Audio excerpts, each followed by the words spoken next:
Friends, welcome back to our channel. അപ്പം ഞാൻ ഇന്നിവിടെ വന്നിരിക്കുന്നത് നല്ലൊരു ഹെൽത്തി റെസിപ്പി ആയിട്ടാണ്. ബീട്രൂട്ട് തോരനാണ് ഞാനിവിടെ ചെയ്യുന്നത്. ഞാനിവിടെ കുറച്ച് കറിവേപ്പില എടുക്കുന്നുണ്ട്, പിന്നെ ഒരു 2-3 പച്ചമുളക്, പിന്നെ ഒരു തേങ്ങയുടെ പകുതി ചിരകിയത്, പിന്നെ ഒരു സബോളയുടെ ഹാഫ് ചെറുതായിട്ട് കട്ട് ചെയ്തെടുത്തത്. നമുക്ക് നമ്മുടെ ചീനിച്ചട്ടി അടുപ്പത്ത് വെച്ച് കൊടുക്കാം.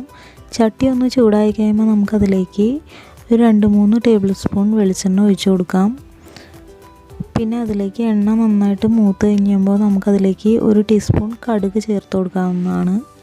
കടുക് നന്നായിട്ട് പൊട്ടി കഴിയുമ്പോൾ നമ്മൾ കട്ട് ചെയ്ത് വെച്ചിട്ടുള്ള സബോള, പച്ചമുളക്, കറിവേപ്പില ഇത്രയും ചേർത്ത് നമുക്കൊന്ന് ഇളക്കി കൊടുക്കാം. ഇനി നമ്മൾ ഇട്ട് കൊടുത്ത സബോളയൊക്കെ ഒന്ന് നന്നായിട്ട് വഴണ്ട് വരാനായിട്ട് ഒരു നുള്ളു ഉപ്പിട്ട് കൊടുക്കാവുന്നതാണ്. ഇനി നമ്മൾ എടുത്തു വെച്ച തേങ്ങ ചിരകിയത് ഇതിലേക്ക് ചേർത്ത് കൊടുക്കാവുന്നതാണ്. എന്നിട്ട് നന്നായിട്ട് ഇളക്കി കൊടുക്കാം. ഇനി നമ്മളിതിലേക്ക് ചേർത്ത് കൊടുക്കുന്നത് ഒരു 1/4 ടീസ്പൂൺ മഞ്ഞൾപ്പൊടിയാണ്. ഇനി നമുക്ക് നന്നായിട്ട് ഇളക്കി കൊടുക്കാം. ലോ ഫ്ലെയിമിൽ വെച്ചിട്ട് ചെയ്യാൻ ശ്രദ്ധിക്കണം പ്രത്യേകം. ഇനി നമുക്കിതിലേക്ക് നമ്മൾ ചെറുതായി കട്ട് ചെയ്ത് വെച്ചിട്ടുള്ള ബീട്രൂട്ട് ചേർത്ത് കൊടുക്കാവുന്നതാണ്. ഈ ഒരു സമയത്ത് നിങ്ങൾക്ക് വേണമെങ്കിൽ ബീട്രൂട്ടിൻ്റെ നിങ്ങളുടെ ടേസ്റ്റിനനുസരിച്ച് ഉപ്പ് ചേർത്ത് കൊടുക്കാവുന്നതാണ്. ഇനി നന്നായിട്ട് ഇളക്കി യോജിപ്പിച്ച് ഇതുപോലെ ഒന്ന് തട്ടിപ്പൊത്തി വെച്ചിട്ട് നമുക്ക് ലോ ഫ്ലെയിമിൽ വെച്ചിട്ട് ഒരു 10 മിനിറ്റ് ലോ ഫ്ലെയിമിൽ വെച്ചിട്ട് വേവിച്ചെടുക്കാവുന്നതാണ്.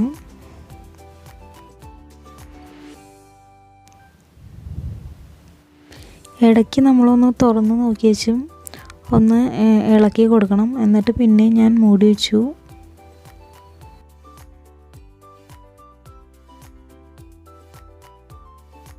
പത്ത് മിനിറ്റിന് ശേഷം ഒന്നും കൂടി തുറന്ന് നോക്കി കഴിഞ്ഞപ്പോൾ ഒന്നും കൂടി വേവ് പാകാവാനുണ്ടായിരുന്നു. അപ്പോൾ ഞാൻ മൂടി വെച്ചിട്ട് പിന്നെ വേവിച്ചിരുന്നു. ഇപ്പോൾ നമ്മുടെ ബീട്രൂട്ട് തോരൻ റെഡി ആയിട്ടുണ്ട്, നന്നായിട്ട് വെന്തിട്ടുണ്ട്. ഈ ഒരു സമയത്ത് നിങ്ങൾക്ക് വേണമെങ്കിൽ ഉപ്പ് നോക്കിയിട്ട് ഉപ്പിൻ്റെ കുറവ് എന്തെങ്കിലുമൊക്കെ ഉണ്ടെങ്കിൽ ഉപ്പൊക്കെ ചേർത്ത് കൊടുക്കാം. ഇനി ഈ ലോ ഫ്ലെയിമിൽ നിന്ന് ഹൈ ഫ്ലെയിമിലേക്ക് മാറ്റിയിട്ട് ഒരു മിനിറ്റ് ഒന്ന് ഇളക്കി കൊടുത്ത് ഇപ്പോൾ നമ്മുടെ കറി ഇവിടെ റെഡി ആയിട്ടുണ്ട്. ഇനി നമുക്ക് നമ്മുടെ ബീട്രൂട്ട് തോരൻ ഇതുപോലെ ഒരു ബൗളിലേക്ക് മാറ്റാം. അപ്പോൾ നിങ്ങൾക്ക് എൻ്റെ റെസിപ്പി ഇഷ്ടമായെങ്കിൽ നിങ്ങളെല്ലാവരും ട്രൈ ചെയ്ത് നോക്കുക. എന്നിട്ട് ഫീഡ്ബാക്ക് അറിയിക്കുക, കമൻറ്റ് ചെയ്യുക, ലൈക്ക് ചെയ്യുക, ഷെയർ ചെയ്യുക. വീഡിയോ സ്കിപ്പ് ചെയ്യാതെ കണ്ടുപോവുക. ആദ്യമായിട്ട് കാണുന്നവരുണ്ടെങ്കിൽ എൻ്റെ ചാനൽ സബ്സ്ക്രൈബ് ചെയ്യുക. അപ്പോൾ നമുക്ക് വീണ്ടും കാണാം നല്ലൊരു ഐറ്റവുമായി. അതുവരെയ്ക്കും ബൈ.